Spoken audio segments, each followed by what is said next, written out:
Hello everyone, my name is Dhruv. I am an intern at LEXIS and Company, and today in this video we are going to discuss the defenses which are under the law of tort or the defenses which are under tort law. So starting with the video, defenses can be like that. Defense means that if someone is attacking you, so you should also help yourself by attacking him in reward or by getting yourself an help, which can be considered as defense. So now defense is further divided into two types, which says that specific or special defense or general defense. So what are the general defenses which a victim can use for his help? So they are the consent he can use as a defense. Then second would be the act of God. Third would be an inevitable accident. Second would be a necessity, and then it would be a private defense, statutory authority. He can take judicial helps. Second, and another way he can take the plaintiff's own default if he can prove that. And second, and the other would be he can take that a mistake, as mistake is also considered under defenses. Now we'll be discussing some of these in today's video, which are going to be important to us. So starting with the consent, as we just listed consent under the general defenses, so we will be discussing consent first. So consent says that it is the voluntary assumption of the risk. Now in consent as a general defense, the harm suffered voluntarily doesn't constitute a legal injury, and this was seen in the case which is Champan versus Ford Champan versus Lord Ellesmere. And here the consent was expressed and even implied. And secondly, it was seen in the Hall versus Brooklyn, the auto racing club case. Now talking about consent as a general defense, so consent has some essentials. Now consent must be given freely without any under pressure, and the act must not be unlawful or contrary to public policy. And the third essential here is that the knowledge does not necessarily imply to consent, which was seen under the Smith versus Baker and Sons case. And the fourth essential which we can discuss, that act must be the same to which the consent is given. It's not that one takes your consent by lying to you or by misguiding you and do some another work over your consent.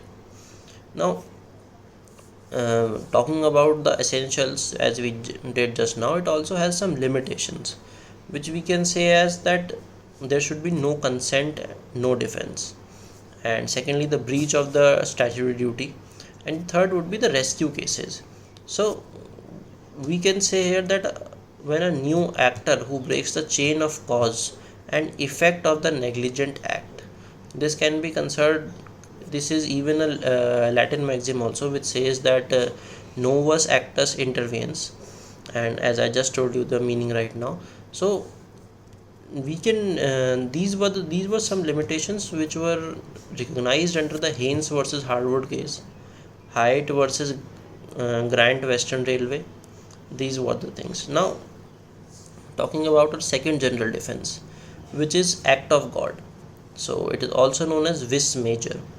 Now injury which is caused by extraordinary natural force with human intervention in some circumstances, which could not even have been foreseen and which could not have been even guarded against.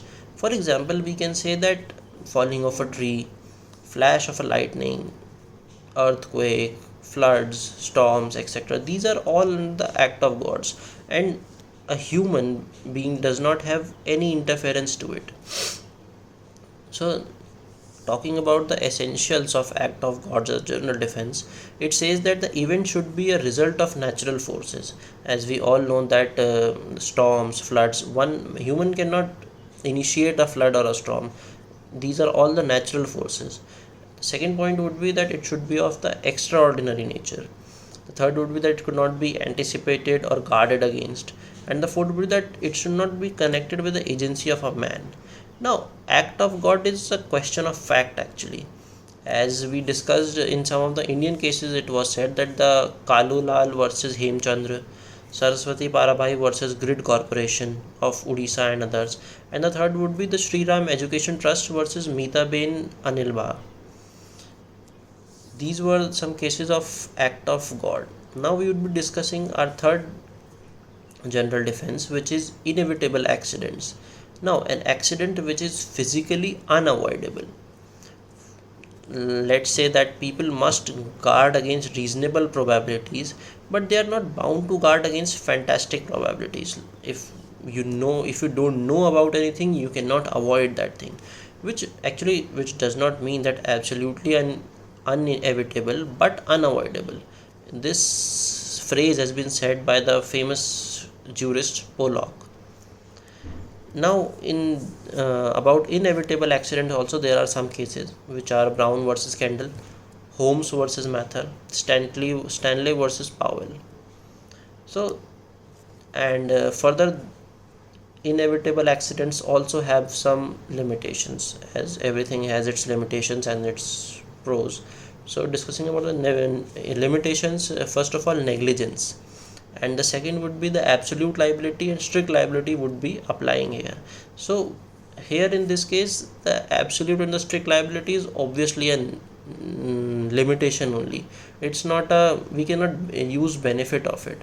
So do let me know in the comment section if you have any of the doubt or any of suggestions regarding to this. And further, the leftover general defenses we would be discussing in another video. Till now, this only. Thank you.